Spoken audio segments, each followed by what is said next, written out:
Muito obrigado, presidente. Não, deputado Gilcinho, eu não queria, não.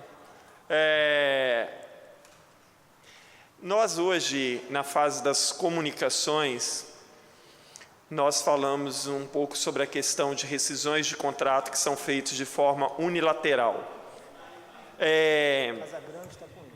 E nós,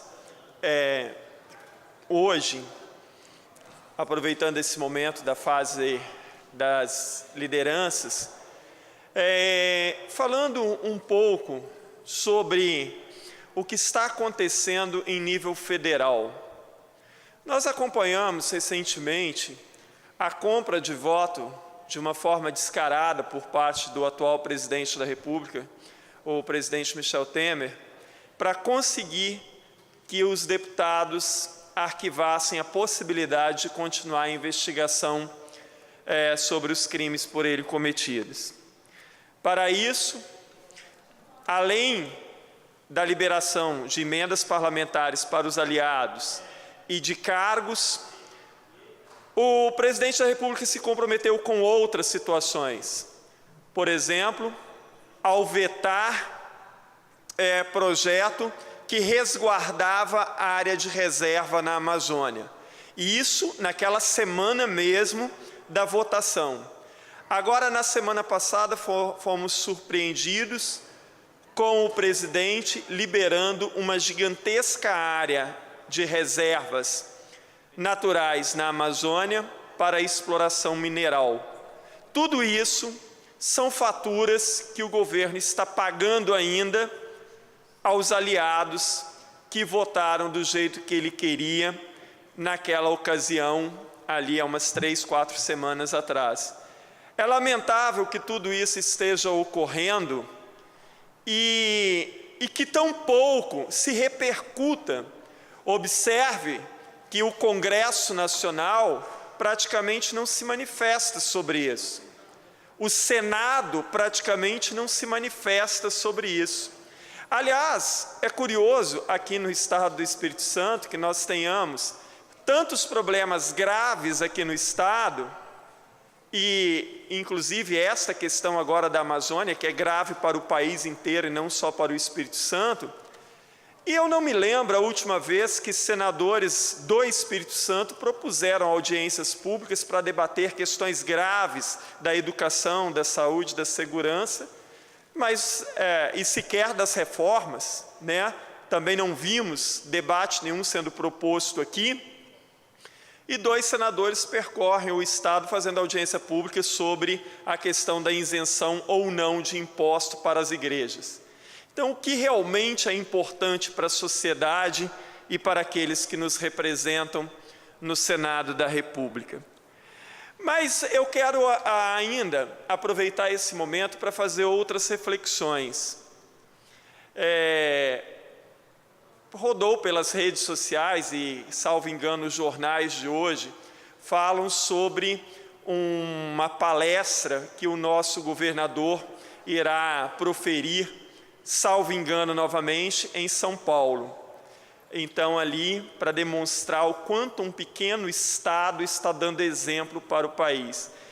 E eu não sei aonde é que esse exemplo está, porque eu sou deputado e vivo na sociedade, estou em contato com as pessoas, eu vou ao supermercado, eu vou à feira, eu vou à padaria, eu vou à igreja, eu estou em contato com as pessoas o tempo inteiro, eu visito escolas, mais de 200 escolas visitadas até agora, e tem um estado que só é enxergado pelo governador, seus secretários e seus aliados, não é enxergado pela população.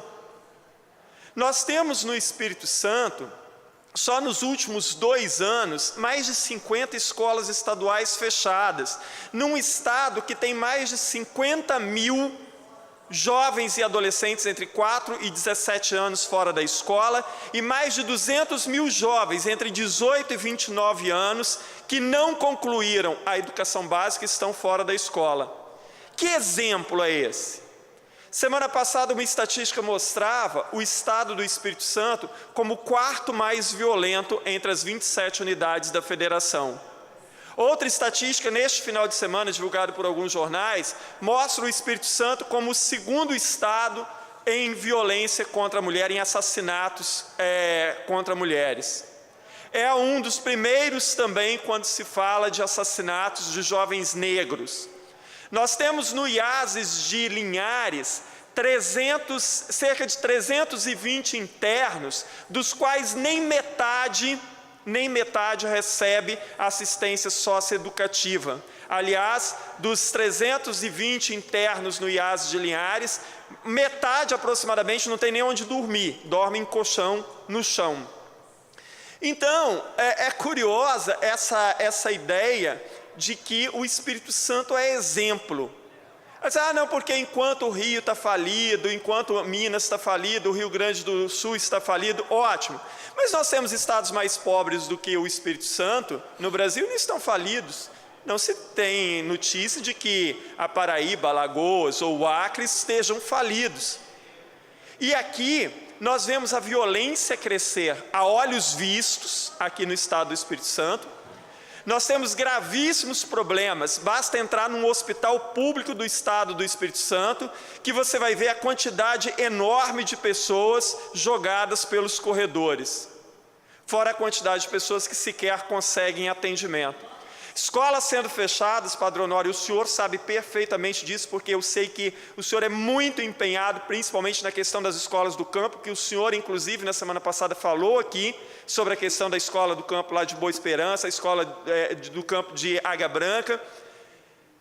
E nós, então, nos perguntamos, assim, uma vez a grande atriz Fernanda Montenegro, ela disse que, numa entrevista que ela estava dando, que existe um Brasil, que é o Brasil da cabeça dos políticos em Brasília, e existe um Brasil real, que é o Brasil das pessoas, do dia a dia, do enfrentamento com uma quantidade imensa de problemas. E aqui no Espírito Santo é mais ou menos isso. Existe um Espírito Santo que é da cabeça do governador e dos seus secretários, e existe um Espírito Santo que é o Espírito Santo real, que é aquele que todo dia a população tem que lidar com ele. É um Espírito Santo onde a violência aumenta cada dia. É um Espírito Santo onde jovens e adolescentes são expulsos da escola, porque são fechadas. Foram 50 escolas só do estado, Padre Honório. O senhor que acompanha bem essa questão, a gente não tem um índice concreto, né, absolutamente concreto, mas contando as escolas do estado e as municipais que foram fechadas no Espírito Santo, foram fechadas aproximadamente 200 escolas nos últimos 2 anos. E isso eu repito, isso num estado que tem cerca de 50 mil pessoas entre 4 e 17 anos, que é a idade escolar, fora da escola. E mais de 200 mil jovens entre 18 e 29 anos que não concluíram a educação básica e que também estão fora da escola.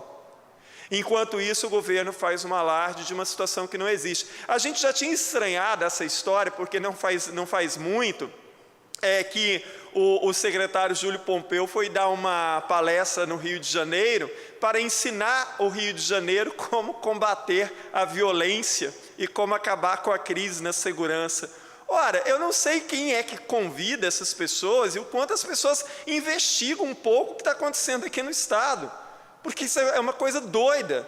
Assim, que crise que passou aqui no estado.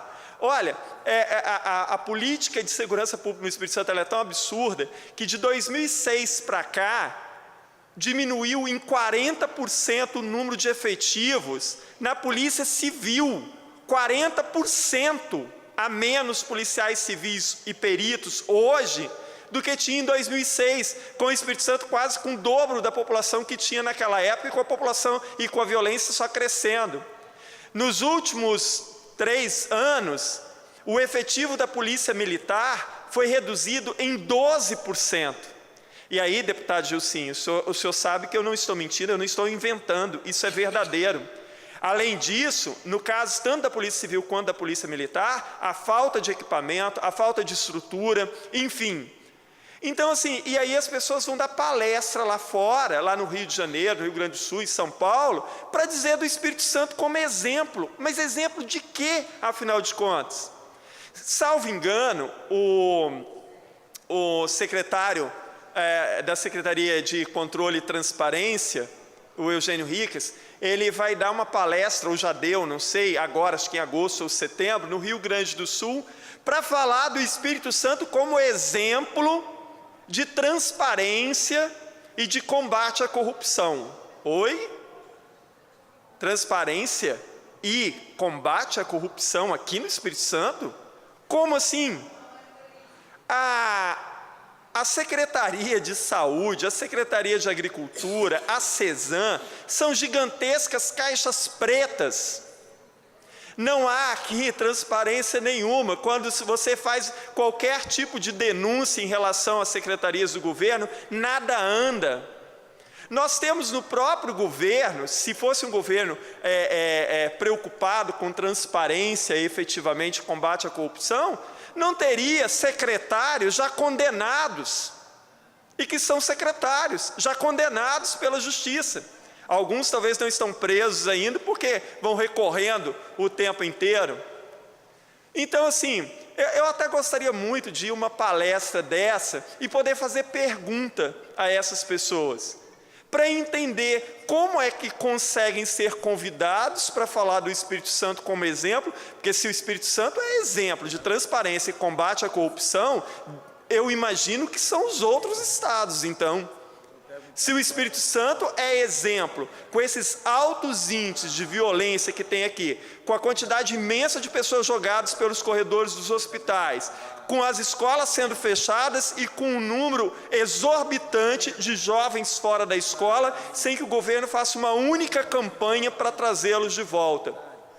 Ou seja, definitivamente existe aqui no Espírito Santo um Estado que existe na cabeça do governador e dos seus secretários e dos seus aliados, e existe o Estado real, que é o Estado que fecha escola, é o Estado que nega o direito básico de uma criança e de um adolescente frequentar a escola do lado da casa dela, é um Estado que nega o direito de um jovem trabalhador de frequentar o ensino médio regular porque os turnos noturnos estão sendo fechados, é um Estado que nega aqueles que não conseguiram concluir em idade certa, que frequentam o EJA, mas com o ensino presencial e não essa esculhambação que o governo fez recentemente.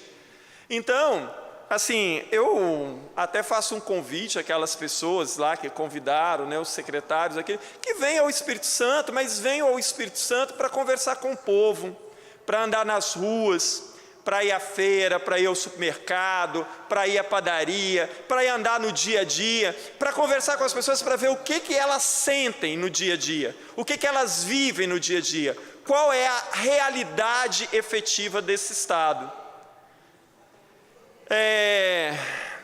Eu ainda concluo esse tempo que me resta, mais uma vez protestando contra a rescisão do contrato da professora Ana Rosa Rodrigues de Souza, lá em Santa Maria de Jetibá, e tantos outros professores que estão sendo demitidos de forma arbitrária, simplesmente porque às vezes questionam um pouco mais, porque opinam um pouco mais, e isso está severamente proibido pelo governo democrático que ora existe no Estado do Espírito Santo. Então, é lamentável e fica aqui o nosso registro, então, em relação principalmente entre o Estado fantasioso que é pintado pelo governador e seus secretários e o Estado real, que é aquele vivido efetivamente pela sociedade capixaba. Muito obrigado, presidente.